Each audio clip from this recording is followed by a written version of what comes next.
ایک مرتبہ اللہ کے نبی صلی اللہ علیہ وسلم صحابہ کرام کے ساتھ جا رہے ہیں اور اچانک مجمع دیکھتے ہیں اور پوچھتے ہیں کہ مجمع کس قسم کا ہے، تو لوگ انہیں بتاتے ہیں کہ لوگ مل کر قبر کھود رہے ہیں۔ تو اللہ کے نبی صلی اللہ علیہ وسلم گھبرا جاتے ہیں۔ These are the words of حدیث کہ اللہ کے نبی صلی اللہ علیہ وسلم گھبرا جاتے ہیں، بھاگتے ہیں، صحابہ سے پہلے اس جگہ اس قبر تک پہنچتے ہیں، لوگوں کو ہٹا کر گھٹنوں کے بل بیٹھ جاتے ہیں اور پھر رونا شروع کر دیتے ہیں۔ اور حدیث میں آتا ہے کہ وہ اتنا زیادہ روتے ہیں کہ ان کے سامنے کی زمین جو ہے وہ گیلی ہو جاتی ہے۔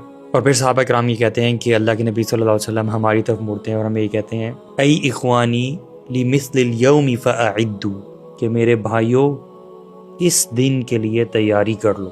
اور مجھے یہ سب کچھ اور بھی زیادہ محسوس اس لیے ہو رہا تھا کیونکہ دس از رسول اللہ صلی اللہ علیہ وسلم ہو از کرائنگ، اور اتنا زیادہ رو رہے ہیں کہ مٹی گیلی ہو رہی ہے، اور پھر یہ کہہ رہے ہیں کہ اس دن کے لیے تیاری کر لو۔ سو اے اسٹرانگ پرسنالٹی لائک رسول اللہ صلی اللہ علیہ وسلم۔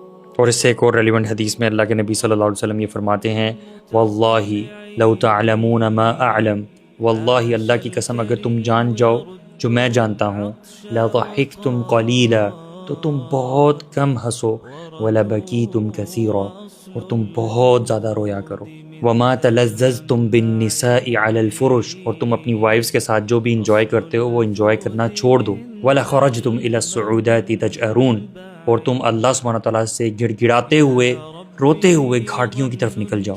تو can you imagine what he is seeing?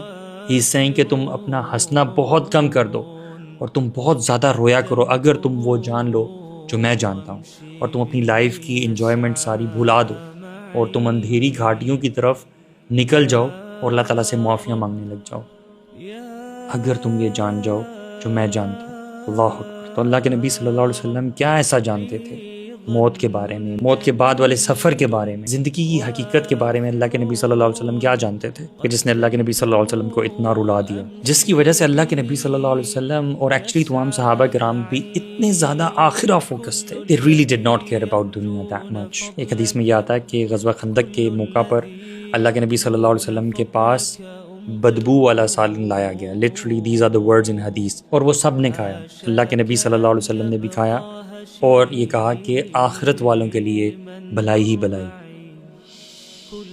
Allah Akbar. If رسول اللہ صلی اللہ علیہ وسلم wanted, he could have everything whatever this world has to offer, everything۔ Allah Akbar. It's definitely a great reminder for us, my brothers and sisters۔ اللہ سبحانہ تعالیٰ ہمیں بھی دنیا کی تمام اٹریکشنز سے دور کر کے آخرہ فوکس بنا دے اور ہماری نیتیں اچھی فرما دے۔ That's what I pray۔